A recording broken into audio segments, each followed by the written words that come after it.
Tales of the Texas Rangers, starring Joel McCrea as Ranger Jace Pearson. Texas, more than 260,000 square miles, and 50 men who make up the most famous and oldest law enforcement body in North America.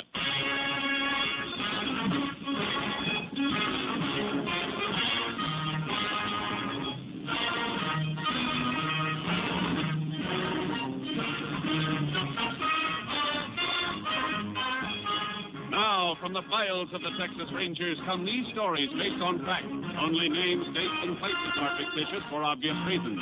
The events themselves are a matter of record.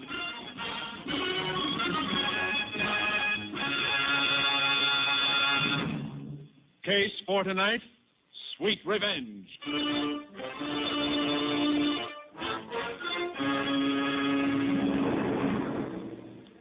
It is 6:30 p.m., March 13th, 1944, at the ranch house of Judd Wilkins.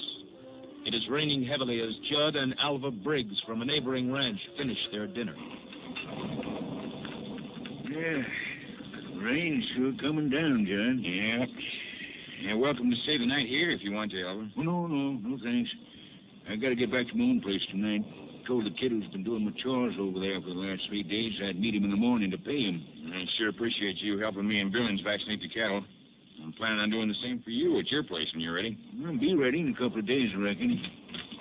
Yeah, wind must have blown open the... Hello, Judd. Blake. Yeah. Hello, Alva. Hmm. Well, you don't seem none too happy to see me either, Judd. Well, no, it's just it's a big surprise you popping up this way after 2 years, boy. Of course I'm glad to see you. You're my brother, ain't you? Oh, yeah, Alva. Where's Callie? What? You heard me, Blake. Where's my daughter? Well, didn't you hear? Yeah, what? Callie and me. We split up, Alva. Split up? Yeah, in Dallas. I thought you knew. You get her to run away with you, and then when you're through with her, you toss her to one side. Alva, no, that ain't true. That ain't the way of it. Why, Alva, let go of me. Cut it out. Alva, cut it out. Take your hands off, Blake. Stop me now. Blake Wilkins, if you wasn't your pa's boy, away from me from now on. Judd? Yeah? How come Alva didn't know about Callie and me? Well, you see, Blake... I can understand Callie not wanting to write Alva about it, but I wrote here to Pa right after we split up. I told him the whole story in that letter.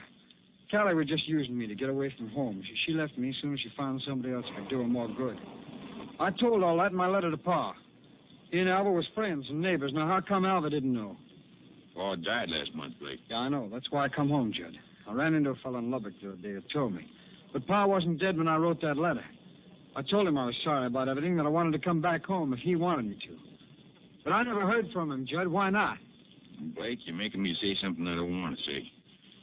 Even though you and I are only half-brothers, I've always felt toward you like... What are you getting at, Judd? Well, hearing about you and Callie splitting up just now makes me feel pretty bad. It was part my fault. You mean because you encouraged me to run away with her? Yeah. You come to me asking advice. I told you on the QT I figured you had a right to your own life, but I sure didn't know it was going to turn Pa against you like it did. Turn him against me?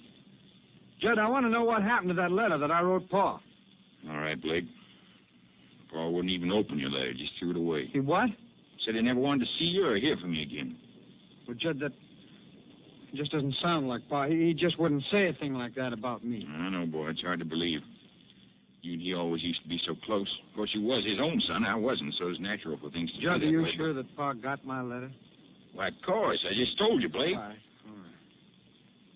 What did Pa say in his will? Well, now, everything's taken care of, Blake. I want to know how it's taken care of, Judd. Will's in town. And go in as soon as we can. I'll show it to you. You got a pleasant surprise coming, kid. You know, it's going to be good having you home. You come at a good time, too. We need another hand here, and I'm not sure Al will ever be back to help after tonight. But having you back again, everything's going to be fine from now on. I'm not so sure. What do you mean? Alva, the way he feels about me. I don't like things like that. Oh. Well, don't you worry about Alva none, Blake. He'll get over it. You know, I think I'll take a horse and ride across to Alva's place. Tonight? Yeah. See if I can get things straightened out with him. Afterwards, I could stay on at the shack the rest of the night. It's about halfway. That way, I'd be out there to lend you a hand in the morning. the bed and food out at the shack? Yeah, plenty of it. Okay, Blake, if you want to go. But if Alva don't listen to reason, don't you argue with him. And don't be afraid of him. He won't harm you as long as I'm alive and kicking. Yes, sir, Blake. I'll take care of you from now on.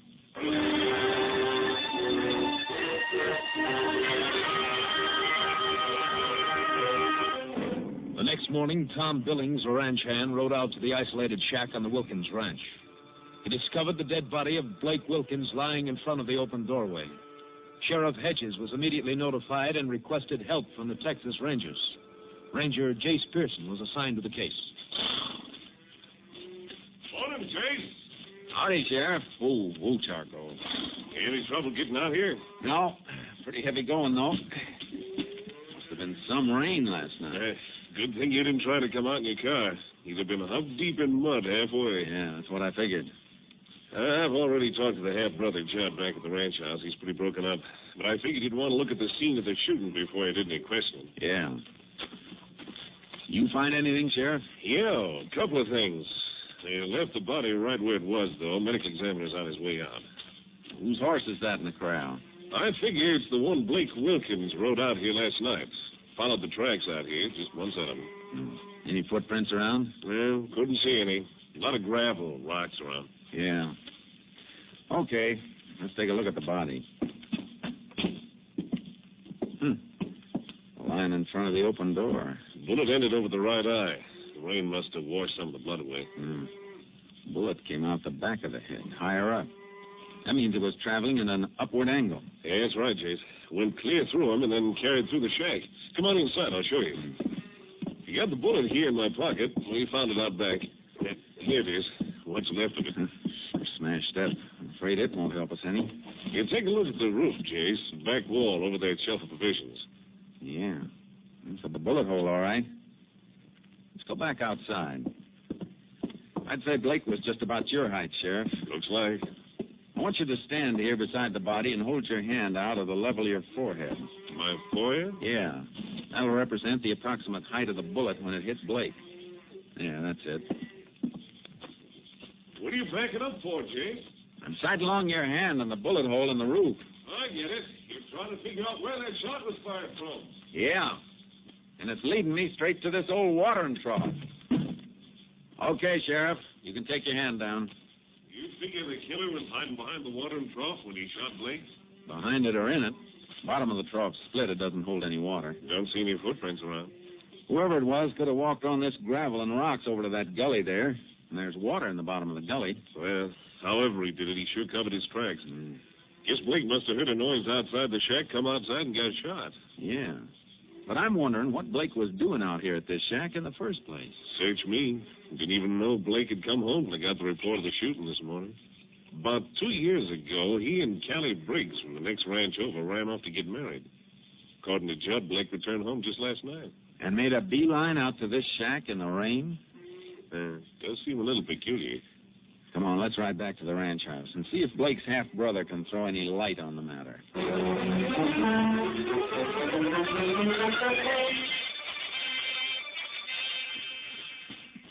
No doubt about it, Jace. That horse at the shack is the one Blake rode out there last night. His back tracked the hoof marks all the way here to the ranch house. Yeah, just one set of prints, all right. Well, we thought it was heavy going for our horses this morning. Must have been a lot worse last night from the way those hoof marks of Blake sank down in the mud. Yeah, I noticed that. Yeah. Is that the half-brother on the back porch? Yeah, that's Judd Wilkins. Hey, oh, boy. Oh, Judd? Yeah, this is Ranger Pearson, Judd. He's in charge of the investigation of your brother's murder. Well, got any line on the killer so far, Ranger? Not much yet. As I understand it, Judd, your brother'd been away from home about 2 years. That's right. When did he get back? Walked in last night at supper time, about 6:30, I guess. Albert Briggs can verify the time for you. He's having supper with him. Any reason the time of Blake's return home should need verifying, Judd? No, I just figured you want all the facts straight, Ranger. Yeah. What happened when Blake walked in? Well, right after Blake walked in, Albert walked out. Oh? Why? When Blake told us he and Callie had split up, seems Albert didn't know anything about it. Neither did I, as a matter of fact, but Albert, being Callie's paw, took it pretty hard. Seemed to hold it against Blake. Guess he thought it was all Blake's fault. Matter of fact, I had to pull him away from Blake's throat. I see. Of course, the way Blake explained it to me later, it wasn't his fault at all. But Alva didn't wait for any explanation. How'd you feel about Blake coming home, Judd? Well, I reckon the way any brother'd feel. I told him I was glad he's back. It'd be good to have him help me with the ranch. Judd, there's one thing that's bothering me. Maybe you can throw a little light on it. Yeah, what is it, Ranger? How come your brother went out to that line shack the first night he got home? Well, I decided to ride over to Alva's and try to straighten things out with him. He said he'd stay at the shack the rest of the night so as he could give us a hand at the wedding in the morning, so off he rode. I see. What time was that? Around 7:30, I guess. What did you do after that? Me? Yeah. Let's see now. Around 9, I sent for my ranch hand, Tom Billings. Told him about Blake being back and also had him help me check some tally sheets. I'd say that was about 10:30 when we got through. Tom went on back to the bunkhouse? That's right, sir. And you? I turned in. You didn't leave the ranch house? Me? Well, no. Are you sure about that? Of course I'm sure. What are you getting at, Ranger? I'm just trying to get at the truth, Wilkins. Now, wait a minute. You think that maybe I killed Blake? I'm not thinking anything right now. I'm just asking questions. I don't like the kind of questions you're asking. Think I'd kill my own brother in cold blood? Take it easy, Judd. Look, Ranger, you know who discovered Blake's body? Tom Billings, my own ranch hand. Where can I find this ranch hand of yours, Tom Billings? He's waiting for you down at the bunkhouse. I told him to stick around in case you wanted to question him, Jace. Good. Let's have a talk with him, Sheriff. Whoever that skunk is, Ranger, I sure hope you get him. Thanks. What do you think, Jace? About Judd Wilkins? Yeah. I don't know, Sheriff. It's a pretty straightforward story, but listening to it, I somehow got the idea it was a little too straightforward. Almost like he might have been rehearsing it. Yeah. Sounded like that to me, too. Well, we'll check up on as much of his story as we can from Tom Billings. Here's the bunkhouse. Come on in. Howdy. Tom Billings? That's right, Ranger. I've been waiting for you. Them patching an old pair of jeans. You ain't had much of a seamstress, though. Oh, I don't know. Seems to me I've seen worse-looking patches than that. Billings, you're the one who discovered Blake Wilkins' body this morning, aren't you? Yeah. Almost lost my breakfast. Pretty bad sight. Who told you to ride out that way? Judd, he wanted me to meet Blake and get started with the vaccinations again. Check so far, Jace. Yeah. How about last night, Billings? Judd says he called you up to the ranch house. Yeah, he did. Wanted to tell me about Blake being back and have me help him check some tally sheets. What time did you go up? Right around 9 o'clock. And what time did you come back here? Oh, about 11:15. The rain had just stopped. I come back here to the bunkhouse and turned in. And then this morning you rode out to the line shack? That's right, Ranger. Okay. I guess that'll be all, Billings. Come on, Sheriff.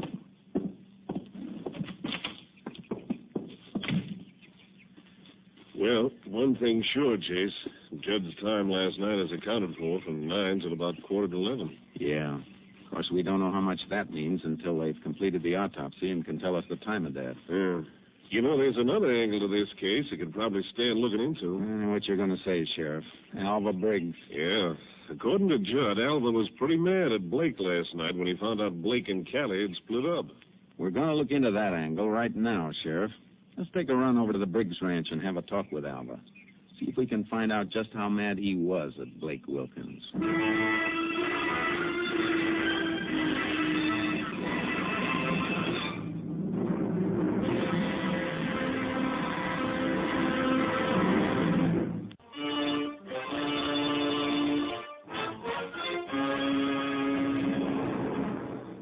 We drove over to Alva Briggs' ranch. We could see from a distance that his car wasn't in the shed. Then as we got closer, we noticed a kid sitting on the front porch.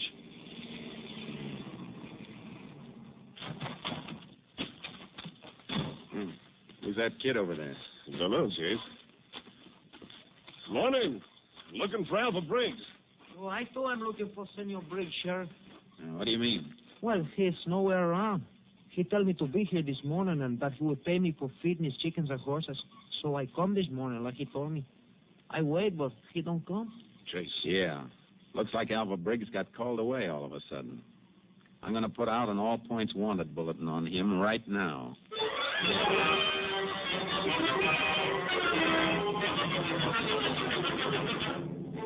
Checking in town, I learned that Alva Briggs had caught the Dallas bus that morning. And notified Company B. 4 hours later, Briggs was picked up at the Continental Trailways Depot in Dallas by Ranger C.B. Wade, who brought him back to Sheriff Hedges' office. After a brief talk with Ranger Wade out in the hall, I came back into the room. I'd like to know the meaning of this, Ranger. We'd like to know why you suddenly decided to take a trip, Mr. Briggs. I reckon that's my business. You're wrong about that. It's our business, too. The way it looks right now, you get mad at Blake Wilkins, he turns up dead, and you leave town. But I didn't even know about Blake being killed till that other ranger picked me up getting off the bus in Dallas. I still want to know why you took off from your ranch this morning. All right. Last night, Blake told me he and my daughter Callie had split up in Dallas. It come as a bad shock. So this morning, I decided to head for Dallas, see if I could locate Callie and find out what happened. Get her to come back home with me if she would. I see. You left the Wilkins Ranch about 6:30 last night. That's right. Where'd you go? Home. You stay home the rest of the night? Yeah. Any way of proving that, Alva? I guess not. I live alone. Ranger, I didn't kill Blake Wilkins, and sure, I felt like it for a second or two when he told me about him and Callie, but thinking about it later, I got over it. Guess when a couple splits up, it ain't ever completely one person's fault. I didn't kill him. If you didn't, you'll want to cooperate then. Cooperate? I'm asking you to postpone your trip to Dallas. I want you to keep yourself real handy until this investigation's wound up. All right, Ranger. You'll find me at the ranch. He's got out of last night, Jace. No, he hasn't. There are a couple of things that make me doubt that he killed Blake. What are they? If he did kill Blake, why'd he wait till this morning to take off from his ranch? Well... Another thing. Alva walked out of the Wilkins ranch house right after Blake arrived. How'd he know Blake was going to be out at the shack? Why, Blake told Judd he was going to ride over and talk to Alva. Maybe that's how Alva found out. But we know Blake never got as far as Alva's place. Those horse tracks led right to the shack and stopped there. See, that's right. Do you think Judd was lying to us, trying to make it look bad for Alva? I don't know. Then there's the matter of motive. You find out, like Alva did, that your daughter split up with a guy and you think it's his fault. You might knock a few teeth loose over it, but as for killing him on account of it, I don't know. Well, speaking of motive, how about Judd? That's just what I'm going to follow up next, Sheriff. See if I can find a motive for Judd Wilkins to kill his half-brother.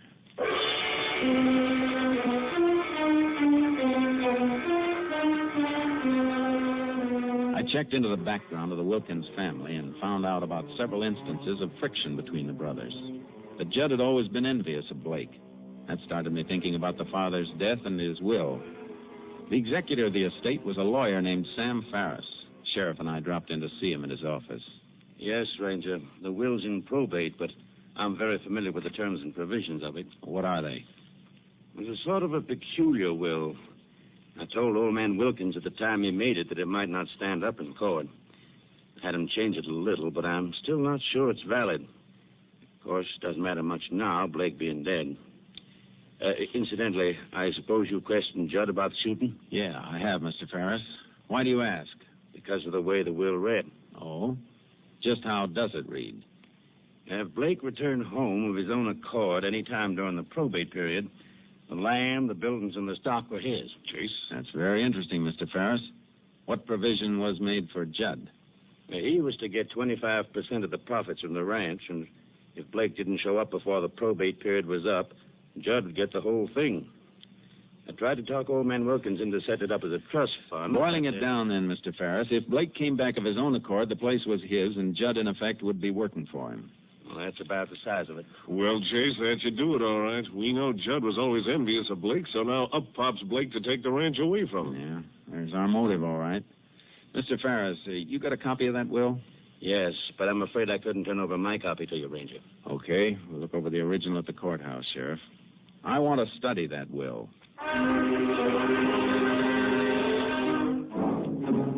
We went through the will with a fine-tooth comb. When we returned to the sheriff's office, the autopsy report was lying on his desk. What's it say, Chase?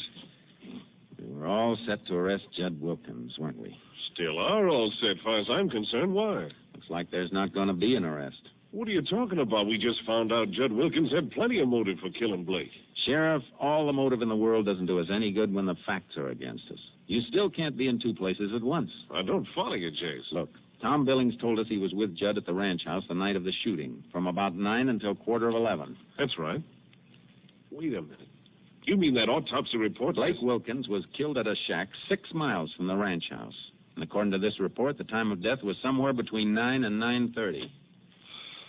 Well, Jace, there goes our case against Judd, then. Right off the smoke.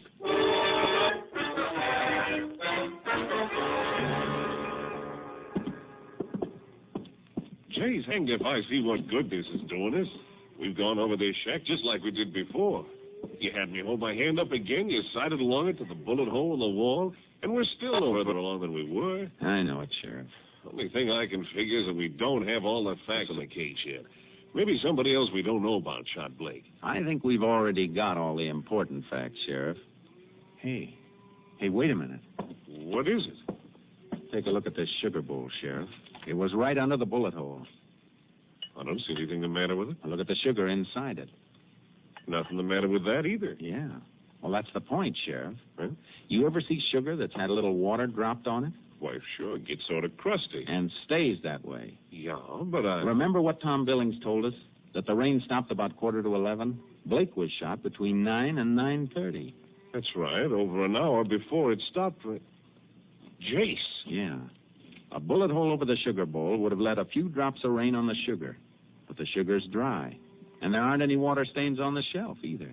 That means that bullet hole in the roof wasn't made until after it stopped raining.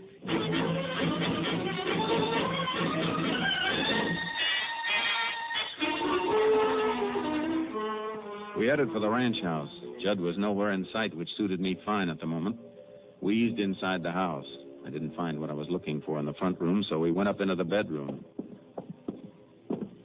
What do you figure on finding up here, Jace? I think I've already found it, Sheriff. Calendar on the wall. Looks like it's hanging mighty high. Yeah. Let's take a look behind it.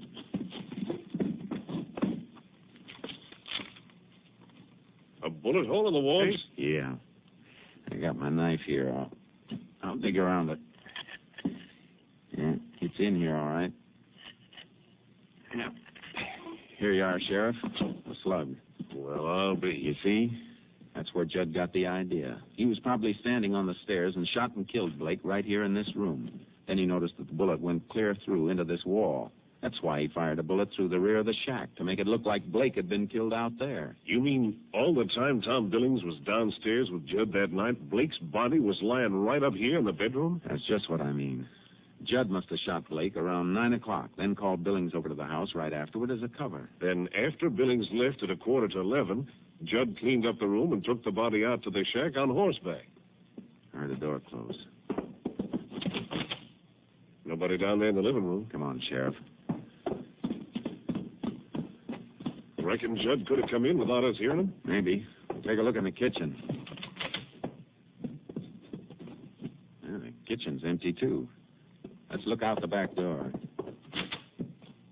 There he is, Jace, running for the car shed. Come on. Judd! Hold it! Stop where you are! Hey, he ducked around the corner of the car shed. Corral's back there. He might be trying for a horse. We'll see as soon as we get around this corner. Freeze! Take cover, Sheriff. Shot came from the bunkhouse. Probably ducked in there to get a gun. Judd! This won't do you any good. Come on out of there. He's gone plumb crazy trying to shoot it out with both of us. Judd! I'll give you just 1 minute to come out of that bunkhouse with your hands in the air. You want me to come in here and get me, Ranger? I don't have to, Judd. I'm going to send for you.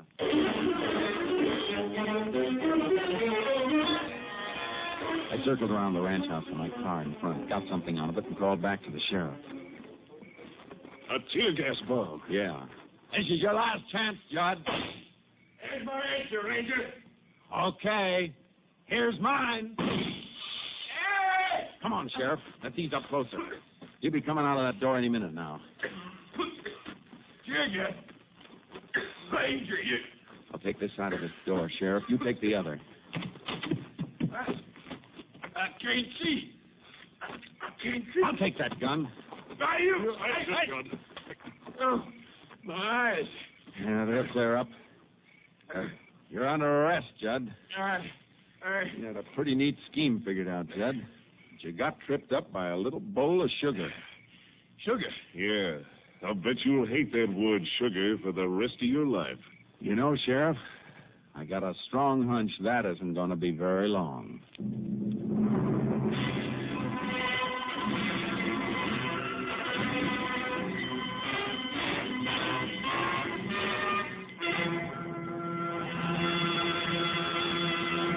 Judd Wilkins was tried and convicted of the murder of his brother Blake. On the morning of June 16, 1945, in the state penitentiary at Huntsville, he was executed in the electric chair.